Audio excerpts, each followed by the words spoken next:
ಹೋಗೈತೆ. ಯಾರು ನೋಡ್ತೇನೆ ಇನ್ನಿಬ್ರು ಯಾರ ಜೊತೆ ಹಿಂದೆನೇ ಹೋಗಿರುತ್ತೆ. ಅದು ಯಾರ್ಯಾರು ಸಿಗುತ್ತೋ ಅವ್ರು ಕಾಲು ಸಂದಿಲೆಲ್ಲ ಹೋಗಿ ನಿಂತಿರುತ್ತೆ ಜನ.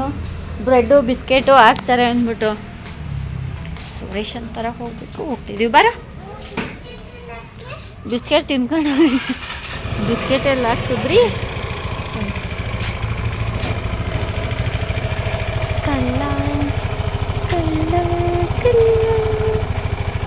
ಆಗಲೇ ಹೇಳಿದ್ನಲ್ಲ ರೈಸ್ ಖಾಲಿ ಆಗಿತ್ತು ಅಂತ. ಲಾಸ್ಟ್ ಟೈಮ್ ಜಾನ್ ಇಲ್ಲೇ ತೊಗೊಬಂದಿದ್ದು, ಅದಕ್ಕೆ ಇಲ್ಲೇ ಬಂದ್ವಿ. ಅವರೇನೋ ಇನ್ನೂ 150 ರುಪೀಸ್ ಜಾಸ್ತಿ ಹೇಳ್ತಿರೋ, ಅದಕ್ಕೆ ಬೇರೆ ಕಡೆ ಒಂದು ಸಲ ನೋಡ್ಕೊಂಬರೋಣ ಅಂತ ಬಂದ್ವಿ. ಇಲ್ಲೇ ಓಡಾಡಬೇಕಾದ್ರೆ ದೊಡ್ಡದು ಹೋಲ್ಸೇಲ್ ಅಂಗಡಿ ನೋಡಿದ್ವಿ. ನನ್ನ ಲೈಫಲ್ಲಿ ಇಷ್ಟು ದೊಡ್ಡ ಹೋಲ್ಸೇಲ್ ಅಂಗಡಿನ ಅಥವಾ ಅಂಗಡಿನ ಇದೇ ಫಸ್ಟ್ ಟೈಮ್ ನೋಡ್ತಿರೋದು. ಅಲ್ಲಿ ಒಂದು 60 ರುಪೀಸು 70 ರುಪೀಸ್ ಕಡಿಮೆ ಇತ್ತು, ಆದರೂ ತೊಗೊಳಕ್ಕೆ ಹೋಗಲಿಲ್ಲ. ಯಾಕೆ ಅಂತ ಜಾನ್ ಕೇಳಿದಾಗ ಅಲ್ಲಿ ಬೋರ್ಡ್ ಹಾಕಿದ್ರು ಅವರು. ಅಕಸ್ಮಾತ್ ಅಕ್ಕಿ ಚೆನ್ನಾಗಿಲ್ಲ ಅಂತ ಹೇಳಿದ್ರೆ ಅವರು 10% ಅಷ್ಟೇ ರಿಟರ್ನ್ ತೊಗೊಳೋದು, ಉಳ್ದಿದ್ದನ್ನ ತೊಗೊಳಲ್ಲ. ಆಗ ನಾವು ಅಕ್ಕಿ ಚೆನ್ನಾಗಿಲ್ಲ ಅಂದರೂ ಅದನ್ನು ಬಳಸಬೇಕಾಗುತ್ತೆ. ಬಟ್ ಇಲ್ಲಿ ಅಂಗಡಿ ತೊಗೊಳೋದ್ರಿಂದ ಏನಂದರೆ ನಾವು ಚೆನ್ನಾಗಿಲ್ಲ ಅಂದ್ರೂ ಪೂರ್ತಿ ಏನು ತೊಗೊಂಡಿರ್ತೀವಿ ಒಂದು ಮೂಟೆ ಅಕ್ಕಿ ಅದನ್ನು ರಿಟರ್ನ್ ತೊಗೊಂಡು ನಮ್ಗೆ ಯಾವ್ದು ಬೇಕು ಅಕ್ಕಿ ಅದನ್ನು ಕೊಡ್ತಾರೆ. ಹಾಗಾಗಿ ನಾವು ಒಂದು 100 ರೂಪಾಯಿ ಜಾಸ್ತಿ ಆದರೂ ಪರವಾಗಿಲ್ಲ ಅಂತ ಹೇಳಿ ರಿಟರ್ನ್ ಬಂದು ಲಾಸ್ಟ್ ಟೈಮ್ ತೊಗೊಂಡಿದ್ವಲ್ಲ ಅಲ್ಲೇ 2 ಮೂಟೆ ಅಕ್ಕಿನ ತೊಗೊಂಡ್ವಿ. 3224 ರೂಪಾಯಿ ಬಿಲ್ ಆಯಿತು 2 ಮೂಟೆಗೆ. ರೈಸು ನೆಕ್ಸ್ಟ್ ಮಂತ್ ಇನ್ನೂ ಜಾಸ್ತಿ ಆಗುತ್ತೆ ಅಂತ ಜನ ನೋಡ್ಕೋಬೇಕಾದ್ರೆ ನಾನು ಹೇಳಿಲ್ವಾ ರೇಟು ಎಲ್ಲ ಎಷ್ಟು ಜಾಸ್ತಿ ಆಗುತ್ತೆ ಅಂತ. ಮಳೆ ಆಗ್ತಾ ಇಲ್ಲ ಅಲ್ವಾ, ಅದಕ್ಕೆ ಯಾರು ಬೆಳೆ ಬೆಳೀತಾ ಇಲ್ಲ, ಅದಕ್ಕೆ ಎಲ್ಲ ರೇಟು ಜಾಸ್ತಿ ಆಗ್ತೈತೆ. ಲಾಸ್ಟ್ ಮಂತ್ ತಾನೇ ಅದನ್ನ 1400 ಏನೋ ಕೊಟ್ಟು ತೊಗೊಬಂದಿದ್ವಿ 25 kg ಅಕ್ಕಿ. ಆಗಲೇ ಈ ಮಂತು 1610 ರೂಪಾಯಿನ ಜನ 1610 ರೂಪಾಯಿ ರೈಸು 1610 ರೂಪಾಯಿ. ಒಂದು 25 kgನ 26 kgನ ಅದು 26 kg ರೈಸು 1600 ರೂಪಾಯಿ. ನೆಕ್ಸ್ಟ್ ಮಂತು 1750 ಆಗುತ್ತಂತೆ ಹಂಗಂತ ಹೇಳಿದ್ರು. ಅದಕ್ಕೆ ನಾವು 2 ಮೂಟೆ ತೊಗೊಂಡು ಬಂದ್ಬಿಟ್ವಿ. ಸೊ ಇದೊಂದು ಮೂಟೆ, ಬನ್ನಿ ಇಲ್ಲೊಂದು ಮೂಟೆ ಐತೆ ತೋರಿಸ್ತೀನಿ. ಇದೊಂದು ಮೂಟೆ, 2 ಮೂಟೆ ಅಲ್ಲೊಂದೈತೆ ಇಲ್ಲೊಂದೈತೆ, 2 ಮೂಟೆ ರೈಸ್ ತೊಗೊಬಂದಿದ್ದೀವಿ. ಅವರೇ ಹೇಳಿದ್ರಲ್ಲ ಬಾಯ್ಬಿಟ್ಟು ಜಾಸ್ತಿ ಆಗುತ್ತೆ ಅಂತ, ಆಯ್ತಿರೋ ಜಾಸ್ತಿ ಆಗುತ್ತೆ ಅಂತ, ಅದಕ್ಕೋಸ್ಕರ 2 ಮೂಟೆ ತೊಗೊಬಂದಿದ್ದು. ಹಾಗೆ ಬರಬೇಕಾದ್ರೆ ಐಸ್ ಕ್ರೀಮ್ ಅಂಗಡಿಗೆ ಹೋಗ್ಬಿಟ್ಟು ಇದೊಂದು ಡಬ್ಬ ಐಸ್ ಕ್ರೀಮ್ ತೊಗೊಬಂದ್ವಿ ತಿನ್ನೋದಕ್ಕೆ ಅಂತ ಹೇಳಿ. ಬಬ್ಲುಗೆ ಸರಿ ಮಾಡಬೇಕಿತ್ತು, ಖಾಲಿ ಆಗೋಗಿತ್ತು. ಇನ್ನೊಂದು ಟೈಮ್ಗೆ ಆಗೋಷ್ಟು ಇದ್ದಿದ್ದು ರೈಸ್ ತಿನ್ನಿಸ್ತಿದ್ದೀನಲ್ಲ, ಹಾಗಾಗಿ ನಾನೇನು ಭಯ ಪಟ್ಕೊಳ್ಳಿಲ್ಲ, ನಿಧಾನಕ್ಕೆ ಮಾಡ್ಕೊಳ್ಳೋಣ ಅಂತ. ಏಕೆಂದರೆ ಬರ್ಡೇ ಫಂಕ್ಷನ್ಸ್ ಎಲ್ಲ ಇದೆ ಅಲ್ವಾ, ಅದ್ರ ಬಗ್ಗೆನೂ ತಲೆ ಕೆಡಿಸ್ಕೋಬೇಕು, ಅಲ್ಲಿ ಕೆಲಸನೂ ಇದೆ, ಇದನ್ನು ಮಾಡಬೇಕು. ಸೊ ಹೇಗೋ ಮೇಂಟೈನ್ ಮಾಡಿಕೊಂಡು ಇನ್ನೊಂದು ಸ್ವಲ್ಪ ಸರಿ ಇತ್ತು. ಒಂದು ದಿನಕ್ಕೂ ಆಗಲ್ಲ, ಅದು ಅಷ್ಟೇ ಇದ್ದಿದ್ದು. ಸೊ ಹಂಗಾಗಿ ಸರಿ ಮಾಡ್ಕೊಳ್ಳೋದಕ್ಕೆ ಫಸ್ಟು ತರಿಸಿಟ್ಕೊಳ್ಳೋಣ, ಬೆಳಗ್ಗೆಗೆ ಬೇಕಾದ್ರೆ ಅದನ್ನು ವಾಶ್ ಮಾಡಿ ಒಣೆ ಹಾಕ್ಕೊಳ್ಳೋಣ ಅಂತೇಳಿ. ಟೈಮು 11 ಗಂಟೆ ಆಗಿದೆ. ನಾನು ಯಾವಾಗಲೂ ಹೀಗೇನೆ 11 ಗಂಟೆ ನೈಟ್ಗೆ ಇದು ಮಾಡ್ತೀನಿ, ಏಕೆಂದರೆ ಬೇರೆ ಬೇರೆ ಕೆಲಸಗಳಿರುತ್ತೆ. ಆ ಒಂದು ಬ್ಯುಸಿಲಿ ಈ ಥರ ಈಗ ತರಕ್ಕೆ ಹೋಗಿದ್ವಿ, ರೈಸು ಬಂದ್ವಿ, ಏನು ಮಾಡ್ಕೊಂಡು ತಿನ್ನೋದು, ಈ ಥರ ಕೆಲಸಗಳಿರೋದ್ರಿಂದ ನಿಧಾನಕ್ಕೆ ನೋಡಿ ಮಾಡಬೇಕಾಗುತ್ತೆ. ಹೊರಗಡೆನೇ ತರ್ಬೋದಿತ್ತು, ಬಟ್ ಅಲ್ಲಿ ನಮಗೆ ಅಲ್ಲೇ ಹೋಗಿದ್ದೀವಿ ಡ್ರೈ ಫ್ರೂಟ್ಸ್ ಅಂಗಡಿ ಮುಂದೆನೇ, ಬಟ್ ನೆನಪೇ ಆಗಲಿಲ್ಲ. ಅದಕ್ಕೋಸ್ಕರ ಮನೆಗೆ ಬಂದಮೇಲೆ ನೆನಪಾಯಿತು, ಸರಿ ಬೇಕಿತ್ತಲ್ವ ಅಂತ. ಜಾನು ಹೋಗ್ಲಿ ಬಿಡು ಆರ್ಡ್ರು ಮಾಡಿಬಿಡು ಅಂತು. ಸರಿ ಓಕೆ ಅಂತ ಹೇಳಿ ಜೆಪ್ಟೋದಲ್ಲಿ ನಾನು ಆರ್ಡ್ರು ಮಾಡಿದೆ. ಸ್ವಲ್ಪ ಕಾಳುಗಳಿತ್ತು, ಇನ್ನೊಂದು ಸ್ವಲ್ಪ ಕಾಳು ಬೇಕಿತ್ತು. ಡ್ರೈ ಫ್ರೂಟ್ಸ್ ಯಾವುದೂ ಇರಲಿಲ್ಲ, ಖಾಲಿಯಾಗಿ ಹೋಗಿತ್ತು. ಒಂದು 4-5 ಇದ್ದಿತ್ತು ಅಷ್ಟೇ. ಅದಕ್ಕೆ ಎಲ್ಲ ಒಂದು 100 ಗ್ರಾಮು ಡ್ರೈ ಫ್ರೂಟ್ಸ್ನು ಕೂಡ ಆರ್ಡ್ರು ಮಾಡಿದೆ. ಇಲ್ಲ ಬಾದಾಮಿ ಗೋಡಂಬಿ ಆರ್ಡ್ರು ಮಾಡಿಕೊಂಡೆ, ಅದ್ರ ಜೊತೆಗೆ ಒಣ ದ್ರಾಕ್ಷಿ ಕೂಡ ಆರ್ಡ್ರು ಮಾಡಿಕೊಂಡೆ, ಮಕಾನ, ಮತ್ತು ಒಂದು 2-3 ಕಾಳು ಇರಲಿಲ್ಲ, ಕಾಳುಗಳು ಸುಮಾರು ಆರ್ಡ್ರು ಮಾಡಿದೆ. ಮತ್ತು ಆಫರಲ್ಲಿ ಹಣ್ಣು ಕೂಡ ಇತ್ತು. ನನಗೆ ಆಶ್ಚರ್ಯ, ಪರವಾಗಿಲ್ಲ, ಹೊರಗಡೆಗಿಂತ ಒಂದು 20-30 ರೂಪಾಯಿ ಕಮ್ಮಿಗೆ ಇತ್ತು. ಅದನ್ನು ಕೂಡ ಆರ್ಡ್ರ್ ಮಾಡಿಕೊಂಡೆ. ಚೆರಿ ಸ್ಕೂಲಿಗೆ ಹೋಗ್ತಾನಲ್ಲ, ಸ್ನ್ಯಾಕ್ಸ್ಗೆ ಹಣ್ಣಾಗಿ ಕಳಿಸ್ಬೋದು ಅಂತೇಳಿ. ಟೋಟಲ್ ನನಗೆ 714 ರೂಪಾಯಿ, 714 ರುಪೀಸ್ ಆಯಿತು. ಒಂದು 10 ಐಟಮ್ಸ್ ಇತ್ತು ಅಷ್ಟೇ. ಅಷ್ಟಕ್ಕೆ ಅಷ್ಟೊಂದು ಕಾಸ್ಟ್ ಆಯಿತು. ಹೊರಗಡೆ ಎಷ್ಟೋ ಏನೋ ಗೊತ್ತಿಲ್ಲ ನನಗೆ, ಇವಾಗ ಹೋಗಿ ತರಿಯೋಷ್ಟು ಇದಿಲ್ಲ. ಬೆಳಗ್ಗೆ ಎದ್ದ ತಕ್ಷಣ ವಾಶ್ ಮಾಡಿಟ್ಬಿಟ್ರೆ ಸಂಜೆ ಅಷ್ಟೊತ್ತಿಗೆ ಅದು ನೀಟಾಗಿ ಎಲ್ಲ ಡ್ರೈ ಆಗುತ್ತೆ. ಸೊ ಆಮೇಲೆ ಅದನ್ನು ನಾವು ಹುರ್ಕೊಂಬಿಟ್ಟು ಬಿಲ್ ಮಾಡಿಸ್ಕೊಂಬರೋದಕ್ಕೆ ಸರಿ ಹೋಗುತ್ತೆ ಅಂತ ಹೇಳಿಬಿಟ್ಟು ಆರ್ಡ್ರ್ ಮಾಡಿಬಿಟ್ಟೆ. ಇಲ್ಲಿ ವಿಡಿಯೋ ಉಲ್ಟಾ ಆಗಿದೆ. ಇದು ಫಸ್ಟು ಸ್ಯಾಂಡ್ವಿಚ್ ಮಾಡಾಗಿ ಎಲ್ಲ ಕೆಲಸ ಮುಗಿದ್ಮೇಲೆ ನಾನು ಜೆಪ್ಟೋದಲ್ಲಿ ಆರ್ಡ್ರ್ ಮಾಡಿದ್ದು, ಬಟ್ ಉಲ್ಟಾ ಆಗಿದೆ. ಈ ಸ್ನ್ಯಾಕ್ಸ್ ಏನಂತ ಹೇಳಿದ್ರೆ, ಚೆರಿ ನನಗೆ ಬ್ರೆಡ್ ಬೇಕು ಅಂತ ಕೇಳ್ತಿದ್ದ. ಸ್ಕೂಲಲ್ಲಿ ಸ್ಯಾಂಡ್ವಿಚ್ ಮಾಡಿಸೋದಕ್ಕೆ ಬ್ರೆಡ್ ಕೊಟ್ಟು ಕಳಿಸಿ, ಹಾಗೆ ಏನಾದರೂ ಸೌತೆಕಾಯಿ ಟೊಮೊಟೊನೂ ಕೊಟ್ಟು ಕಳಿಸಿ ಅಂತ ಬರೆದಿದ್ರು ಡೈರಿಲಿ. ಸೊ ಅವ್ರನ್ನೂ ಕೊಟ್ಟು ಕಳ್ಸೋದಕ್ಕೆ 2 ಪೀಸ್ ಬ್ರೆಡ್ ಸಿಗಲ್ಲ ಅಲ್ವಾ, ಹಾಗಾಗಿ ಪೂರ್ತಿ ಒಂದು ಪ್ಯಾಕ್ ತಂದಿತ್ತು ಜನ. ಅವ್ನು ಮತ್ತೆ ಇತ್ತಲ್ಲ ಬಂದು ಕೇಳ್ತಾ ಇದ್ದ. ಸೊ ಅವ್ನು ಬರೀ ಬ್ರೆಡ್ ಕೊಡೋದೇನು ಅಂತೇಳಿ ಈ ಥರ ಸ್ನ್ಯಾಕ್ಸ್ ಮಾಡ್ಕೊಂಬಿಡೋಣ ಅಂತ ಎಗ್ ಸ್ಯಾಂಡ್ವಿಚ್ನ ಮಾಡ್ಕೊಳ್ತಾ ಇರೋದು. ನಾನು ಇಷ್ಟೇ ಮಾಡಿದ್ದು. ಅದಕ್ಕೆ ನೀವೇನಿಲ್ಲ, ಆರಿಗಾನೋ, ಚಿಲ್ಲಿ ಫ್ಲೇಕ್ಸು ಮತ್ತು ಬೇರೆ ಏನಾದರೂ ಟೊಮೊಟೊ ಕೆಚಪ್ ಈ ಥರ ಎಲ್ಲ ಇದ್ದರೆ, ಸೌತೆಕಾಯಿ, ಟೊಮೊಟೊ, ಎಲೆಕೋಸು ಇದೆಲ್ಲ ನಿಮ್ಮ ಹತ್ರ ಇದ್ದರೆ ಹಾಕ್ಕೊಂಡು ತಿನ್ನಿ, ಸಖತ್ತಾಗಿರುತ್ತೆ. ಹೊರಗಡೆ ತೊಗೊಂಡು ತಿನ್ನೋ ಥರನೇ ಟೇಸ್ಟ್ ಇರುತ್ತೆ. ಆರಿಗಾನೋ ಸ್ವಲ್ಪ ಜಾಸ್ತಿ ಹಾಕ್ಕೊಳ್ಳಿ, ಪಿಜ್ಜಾ ತಿನ್ನೋ ಥರ ನಿಮಗೆ ಫೀಲ್ ಕೊಡುತ್ತೆ. ಅದು ತುಂಬ ಚೆನ್ನಾಗಿತ್ತು. ಅವನಿಗೂ ಕೇಳಿದ್ನಲ್ಲ, ಅದಕ್ಕೆ 3 ಜನಕ್ಕೂ ಒಂದೊಂದು ಮಾಡ್ಕೊಂಬಿಡೋಣ ಅಂತ ಹೇಳಿ ಮಾಡಿಕೊಂಡೆ. ಸುಮ್ಮನೆ ಬ್ರೆಡ್ ಕೊಡೋದು ಬೇಡ ಅಂತ. ತುಂಬ ಚೆನ್ನಾಗಿ ಬಂದಿತ್ತು. ಒಂದು ಸರಿ ಟ್ರೈ ಮಾಡಿ. ನೀವು ಮೊಟ್ಟೆ ತಿನ್ನಲ್ಲ ಅಂತ ಹೇಳಿದ್ರೆ ಬೇಕಾದ್ರೆ ಪನ್ನೀರು ಅಥವಾ ಚೀಸ್ ಕೂಡ ಮಾಡ್ಬೋದು. ಚೀಸ್ ಹಾಕೊಂಡ್ರಂತೂ ನಿಜವಾಗ್ಲೂ ಸಖತ್ತಾಗಂತೂ ಎಷ್ಟು ಚೆನ್ನಾಗಿರುತ್ತೆ ಗೊತ್ತಾ. ಚೀಸ್ದು ಕೂಡ ನಾನು ಮಾಡಿದ್ದೀನಿ ಸ್ಯಾಂಡ್ವಿಚ್ಚು, ಬಟ್ ಅದನ್ನು ನಿಮ್ಮ ಜೊತೆ ಶೇರ್ ಮಾಡಿಲ್ಲ ಅಷ್ಟೇ. ಸಖತ್ತಾಗಿರುತ್ತೆ. ನಾನು ಆರಿಗನನ್ನು ಇನ್ನೊಂದು ಸ್ವಲ್ಪ ಹಾಕ್ಕೊಂಡು ತಿಂತಾಯಿದ್ದೀನಿ. ನೀವು ಬೇಕಾದರೆ ಒಂದ್ಸರಿ ಟ್ರೈ ಮಾಡಿ ನೋಡಿ. ಹಾಗೆ ವಿಡಿಯೋ ಮಾಡ್ಕೊಂಡಲ್ಲ ನಿಮ್ಮ ಜೊತೆ ಶೇರ್ ಮಾಡಿಕೊಂಡೆ. ಇದು ಒಂದು ಸ್ನ್ಯಾಕ್ ರೀತಿ ನೀವು ಮನೇಲೇ ಮಾಡ್ಕೊಂಡು ತಿನ್ಬೋದು. ನಾನು ಮರ್ತ್ಕೊಂಡೇ ಬಿಟ್ಟಿದ್ದೀನಿ. ನಮ್ಮ ಕಡೆ ಏನಂದರೆ ಮುಡಿ ಕೊಡ್ಸೋ ತನಕ ನಾನ್ ವೆಜ್ ಎಲ್ಲ ಕೊಡಬಾರ್ದು. ಇದಕ್ಕೆ ಆಮ್ಲೆಟ್ ಹಾಕಿರೋದೇ ಮರ್ತ್ಕೊಂಡ್ಬಿಟ್ಟಿದ್ದೀನಿ. ಬಬ್ಲುದ್ಗೆ ತಗೋ ಅಂತ ತಿನ್ನೋಕೆ ಕೊಡ್ತಾಯಿದ್ದೀನಿ. ಆಮೇಲೆ ಫ್ಲಾಶ್ ಆಯಿತು, ಓ ವೆಜ್ಜು ಅಲ್ವಾ ಮೊಟ್ಟೆ ಅನ್ಬೋದು. ಏನಾದರೂ ಆಗಲಿ ಕೋಳಿಯಿಂದನೇ ತಾನೇ ಅದು ಬರೋದು. ಸೊ ಹಾಗಾಗಿ ಅದು ನಮ್ಗೆ ನಾನ್ ವೆಜ್ಜೇನೆ. ನಿಂಗೂ ಬೇಕಾ ತಿಂತ್ಯಾ? ಬಾ ಹಾಂ ಮಾಡು.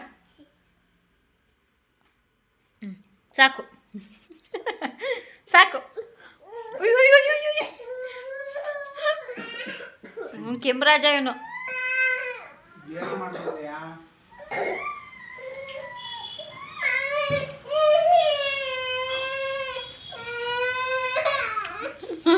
ಹೆಂಗಲ್ತಾವ್ ನೋಡ್ರಿ ಸ್ಯಾಂಡ್ವಿಚ್ಗೋಸ್ಕರ.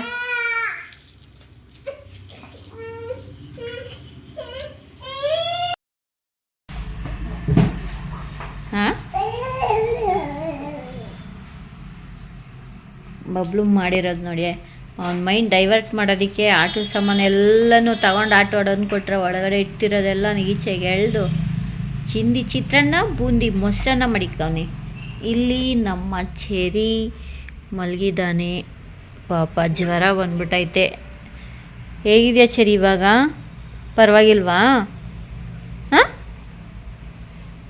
ಏನಾಯ್ತೈತೆ ಮತ್ತೆ? ಕಣ್ಬಿಡು. ನಿದ್ದೆ ಮಾಡ್ಬೇಕು ನೀನು. ನಿದ್ದೆ ಮಾಡ್ತಿಲ್ಲ ಸರಿಯಾಗಿ. ಜ್ವರ ಜೋರಾಗೆ ಬಂದು. ಜ್ವರ ಜಾಸ್ತಿ ಒಚ್ಕೋಬೇಡ, ಜಾಸ್ತಿ ಬಿಡು, ತೆಗಿ. ಜ್ವರ ಹೋಗಲ್ಲ.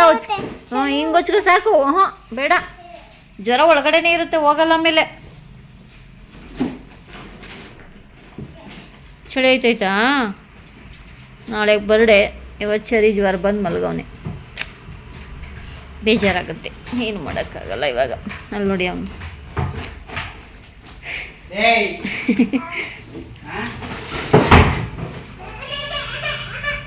ಬಾ ಎದ್ ಬಾ ಬಾ.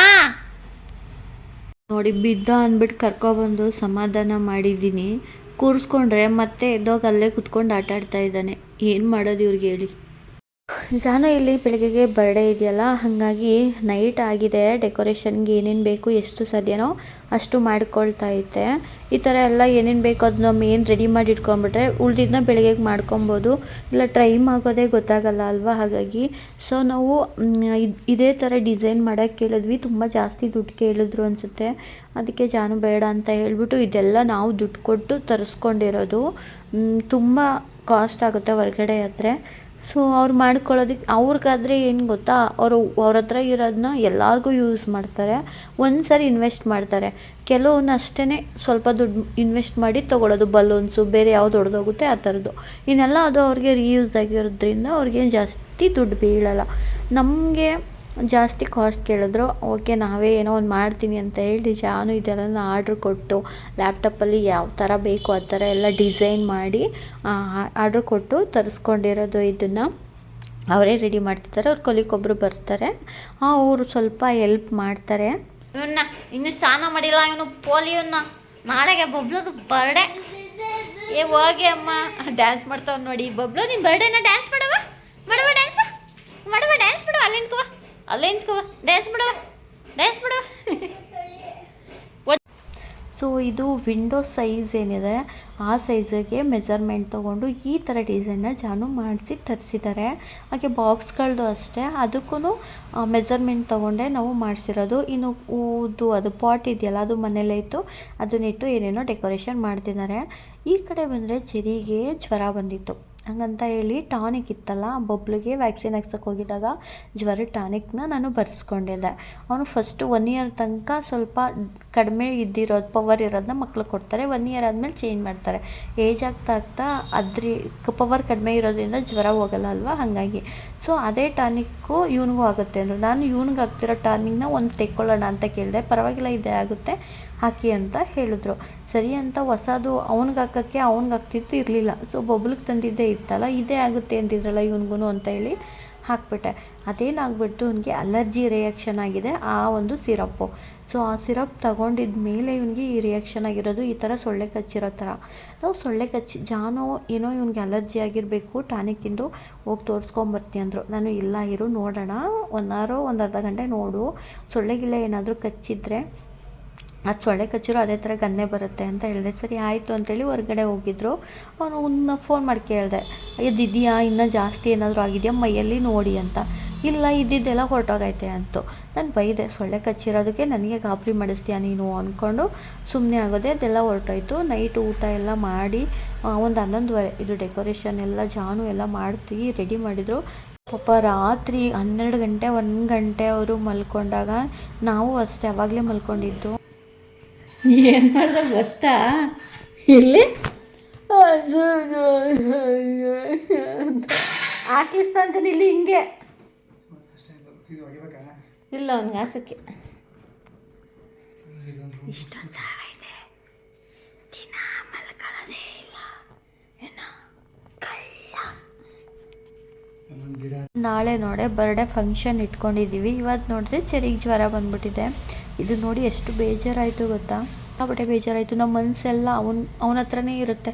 ಸೊ ಜ್ವರ ಬಂದ್ಬಿಟ್ಟೈತೆ, ಅಯ್ಯೋ ಜಾಸ್ತಿ ಜ್ವರ ಬಂದುಬಿಟ್ರೆ ಪಾಪ ಅವ್ನ ಫೋಟೋದಲ್ಲೆಲ್ಲ ನಿಂತ್ಕೊಳ್ಳಿಲ್ಲ ಅಂದರೆ, ಅವ್ನು ಊಟ ಮಾಡಲಿಲ್ಲ ಅಂದರೆ, ಅವ್ನು ಮಲ್ಕೊಂಡೇ ಇದ್ದರೆ, ಇನ್ನೂ ಜ್ವರ ಜಾಸ್ತಿ ಆದರೆ, ಈ ಥರದ್ದೆಲ್ಲ ಯೋಚನೆ ಇತ್ತು. ಬೆಳಗ್ಗೆ ಅಷ್ಟರಲ್ಲಿ ಜ್ವರ ಕಮ್ಮಿ ಆಗಿಬಿಟ್ರೆ ಸಾಕಣಪ್ಪ, ಅವ್ನು ಆರಾಮಾಗಿ ಓಡಾಡ್ಕೊಂಡಿದ್ರೆ ಸಾಕಾಯಿತು ಅನ್ನೋಷ್ಟು ತಲೆಗೆ ಯೋಚನೆ ಬಂದುಬಿಡ್ತು. ಅದು ಬೇರೆ ಅಲರ್ಜಿ ರಿಯಾಕ್ಷನ್ ಹೋಗ್ಬಿಡ್ತು ಆ ಒಂದು ಸಿರಪ್ಪಿಂದ. ಅದು ಇನ್ನೊಂದು ಟೆನ್ಷನ್ ಆಗೋಯ್ತು. ಆಮೇಲೆ ಮಲ್ಕೊಂಡಿದ್ದ ಅವನು, ಹೋಗಿ 12 ಗಂಟೆ 12:30 ಆಗಿತ್ತು. ಬಬ್ಲು ಇನ್ನೂ ಮಲಗಿರಲಿಲ್ಲ. ಇದಾದಮೇಲೂ ಇನ್ನೂ ವರ್ಕಿತ್ತು, ಮಾಡ್ತಾಯಿದ್ರು. ಅಷ್ಟು ಚೆರಿ ಜ್ವರ ಇತ್ತಲ್ಲ, ಅವ್ನು ಮಲ್ಕೊಂಬಿಟ್ಟ. ಗನ್ನೆ ಎಲ್ಲ ಇನ್ನೂ ಜಾಸ್ತಿಯಾಗಿ ಹೋಗಿತ್ತು. ಹೋಗೋಣ ಜಾನು ಅಂತ ಜಾನಿಗೆ ಹೇಳಿದೆ ಹಾಸ್ಪಿಟಲ್ಗೆ. ಏನು ಬೇಡ, ಆ ಟಾನಿಕ್ನ ಸ್ಟಾಪ್ ಮಾಡೋಣ ಅಂತ ಹೇಳಿದ್ರು. ಯಾಕೆಂದರೆ ಸ್ವಲ್ಪ ಹೊತ್ತು ಬಿಟ್ಟ ತಕ್ಷಣ ಅದು ಎಲ್ಲ ಹೊರಟೋಗ್ಬಿಡ್ತಿತ್ತು. ಹಂಗಾಗಿ ಅದನ್ನು ಸ್ಟಾಪ್ ಮಾಡಿ ಅವ್ನಿಗೆ ಯಾವ್ದು ಹಾಕ್ತಿದ್ವಿ ಸಿರಪ್ಪು, ಹಳೇದು ಯಾವುದಿತ್ತು ಸದ್ಯಕ್ಕೆ ಅದನ್ನೇ ಹಾಕಿದ್ವಿ. ಬೆಳಗ್ಗೆ ಹೋಗಿ ಜಾನು ತೊಗೊಬಂದು ಹೊಸದನ್ನ ಹಾಕಿದ್ರು. ಬೆಳಗ್ಗೆ ಅಷ್ಟರಲ್ಲಿ ಅವನು ಪರ್ಫೆಕ್ಟಾಗಿ ರೆಡಿಯಾದ. ಜ್ವರ ಇತ್ತು ಬಟ್ ಆರಾಮಾಗಿದ್ದ, ಜ್ವರ ಕಮ್ಮಿ ಆಗ್ತಾ ಇತ್ತು. ಮತ್ತು ಬಂದಾಗ ನಾವು ಟಾನಿಕ್ ಹಾಕೋತಿದ್ವಿ. ಅವತ್ತು ಬರ್ಡೇ ದಿನ ಅವನು ಆರಾಮಾಗ್ಬಿಟ್ಟ ಟಾನಿಕ್ ಎಲ್ಲ ಹಾಕೊಂಡ್ಮೇಲೆ. ಆಮೇಲೆ ಗನ್ನೆ ಎಲ್ಲ ಏನು ಅಲರ್ಜಿ ರಿಯಾಕ್ಷನ್ ಆಗಿತ್ತು ಒಂದು ಸಿರಪಿಂದ, ಅದು ಕೂಡ ಎಲ್ಲ ಕ್ಲಿಯರ್ ಆಗಿತ್ತು. ಅವಾಗ ನನಗೆ ಸಮಾಧಾನ ಆಯಿತು. ಪಾಪ ಜಾನು ಒಬ್ಬರೇ 12:30 1 ಗಂಟೆ ಈ ಥರ ಎಲ್ಲ ಡೆಕೋರೇಷನ್ ಮಾಡ್ತಿದ್ದಾರೆ. ಪಿಗಳೆಲ್ಲ ಬೇರೆ ಒಡೆದೋಗ್ತೈತೆ ಡಮ್ ಡಮ್ ಡಮ್ ಅಂತ. ಹಾಗಾಗಿ ಅವ್ರು ಅಷ್ಟಕ್ಕೆ ಸ್ಟಾಪ್ ಮಾಡಿ ಬೆಳಗ್ಗೆ ಮಾಡ್ಕೊಂಬಿಡೋಣ, ಚೆನ್ನಾಗಿ ಕಾಣಲ್ಲ, ಮತ್ತೆ ಬೆಳಗ್ಗೆನೂ ಮಾಡಬೇಕಾಗುತ್ತೆ ಅಂತ ಹೇಳಿ ನಿಲ್ಲಿಸ್ಬಿಟ್ರು. ಆ ಡೆಕೋರೇಷನ್ ಏನು ಮಾಡೋಕ್ಕೆ ಹೋಗಲಿಲ್ಲ, ಅಷ್ಟಕ್ಕೆ ನಿಲ್ಲಿಸಿ ಮತ್ತೆ ಬೆಳಗ್ಗೆ ಎದ್ದು ಶುರು ಮಾಡೋಣ ಅಂದ್ಬಿಟ್ಟು. ಬೆಳಗ್ಗೆ ಅಷ್ಟರಲ್ಲಿ ಜ್ವರ ಎಲ್ಲ ಕಡಿಮೆ ಆಗಿತ್ತು. ಚೆರಿನೂ ಕೂಡ ಆರಾಮಾಗಿದ್ದ. ಪಾಪ ಇವ್ರ ಕೊಬ್ಬರು ಇಲ್ಲಿ ಬಂದಿದ್ದಾರಲ್ಲ, ಇವರೇನೆ ಊಟ ಅಥವಾ ಈ ಒಂದು ಬರ್ಡೇ ಕೇಕ್ದಾಗಿರ್ಬೋದು, ಡೆಕೋರೇಷನಲ್ಲಾಗಿರ್ಬೋದು, ಹೊರಗಡೆ ಬರ್ಡೇ ಫಂಕ್ಷನಲ್ಲೂ ಕೂಡ ತುಂಬಾ ಹೆಲ್ಪ್ ಮಾಡಿದವರು ಇವರೊಬ್ಬರೇ. ಸೊ ಇವ್ರಿಗೆ ಎಷ್ಟು ಥ್ಯಾಂಕ್ಸ್ ಹೇಳಿದ್ರು ನಿಜವಾಗ್ಲೂ ಸಾಲದು, ಅಷ್ಟು ಹೆಲ್ಪ್ ಮಾಡಿದ್ದಾರೆ ಇವರು. ಪೂರ್ತಿ ಬರ್ಡೇ ಪ್ರೊಸೆಸ್ ಏನಿದೆ ಅದರಲ್ಲೆಲ್ಲ ಹೆಲ್ಪ್ ಮಾಡಿದ್ದು ಅಂದರೆ ಇವರೊಬ್ಬರೇ. ತುಂಬ ಹೆಲ್ಪ್ ಮಾಡಿದ್ದು, ತುಂಬ ಹೇಳೋಕ್ಕಾಗ್ದಿರೋಷ್ಟು ಹೆಲ್ಪ್ ಮಾಡಿದ್ದು ಇವರೇ. ಅಂದರೆ ನಾವು ಏನೋ ಒಂದು ಮಾಡ್ತಿದ್ದೀವಿ ಅಂದರೆ, ಈಗ ಕೇಕ್ ಆರ್ಡ್ರ್ ಕೊಡಬೇಕಾದ್ರೂ ಕೂಡ ಇವ್ರು ನಮ್ಮ ಜೊತೆ ಬಂದಿದ್ದರು. ಅದರಲ್ಲೂ ಕೂಡ ಇವ್ರದ್ದಿದೆ ಊಟದ್ದು ಬಡಿಸೋ ವಿಚಾರದಲ್ಲಿ ಅಥವಾ ಈ ಥರದ್ದು ಬೇಕು ಅಂತ ಹೇಳೋದ್ರಲ್ಲೂ ಕೂಡ ಪಾಪ ಇವರು ತುಂಬಾ ಹೆಲ್ಪ್ ಮಾಡಿದ್ದಾರೆ. ಅದಕ್ಕೋಸ್ಕರ ಇವ್ರಿಗೆ ಥ್ಯಾಂಕ್ಸ್. ನಮ್ಮ ಚೆರಿನೂ ಕೂಡ ಸ್ಟಡಿ ಆದ, ಅದು ನನಗೊಂದು ಸ್ವಲ್ಪ ನೆಮ್ಮದಿ ಅಂತ ಅನ್ನಿಸ್ತು. ಚೆನ್ನಾಗಿ ಬಂತು, ಬಟ್ ಫೋಟೋ ಎಲ್ಲ ತಗೊಳ್ಳೋಕ್ಕೆ ಆಗಲಿಲ್ಲ. ಎಲ್ಲ ಕಡೆ ನಾವೇ ಓಡಾಡಬೇಕಾಗಿದ್ದರಿಂದ ಅಷ್ಟು ಫೋಟೋ ಎಲ್ಲ ತೆಗೆಸ್ಕೊಳ್ಳಿಲ್ಲ. ಪರವಾಗಿಲ್ಲ, ನೆಕ್ಸ್ಟ್ ವೀಡಿಯೋದಲ್ಲಿ ನಾನು ನಿಮ್ಮ ಜೊತೆ ಏನೆಲ್ಲ ಆಯಿತು ಅನ್ನೋದನ್ನು ಶೇರ್ ಮಾಡ್ಕೊಳ್ತೀನಿ. ಎಲ್ಲಿ ಊಟಕ್ಕೆ ಆರ್ಡ್ರ್ ಕೊಟ್ಟಿದ್ವಿ, ಏನೇನು ಅಡುಗೆ ಎಲ್ಲ ಮಾಡಿಸಿದ್ವಿ, ಕೇಕೆಲ್ಲ ಹೇಗೆ ಬಂದಿದೆ, ಪ್ರತಿಯೊಂದನ್ನು ಕೂಡ ನಿಮಗೆ ನೆಕ್ಸ್ಟ್ ವ್ಲಾಗಲ್ಲಿ ತಿಳಿಸ್ಕೊಡ್ತೀನಿ. ಕೇಕ್ ಅಂತೂ ಸಕ್ಕತ್ತಾಗಿ ಬಂದಿತ್ತು, ತುಂಬ ಟೇಸ್ಟಾಗಿತ್ತು. ಊಟನೂ ಅಷ್ಟೇ ತುಂಬ ಚೆನ್ನಾಗಿತ್ತು. ವಿಡಿಯೋ ಕಂಟಿನ್ಯೂ ಆಗುತ್ತೆ, ನೋಡೋದನ್ನು ಮರಿಬೇಡಿ.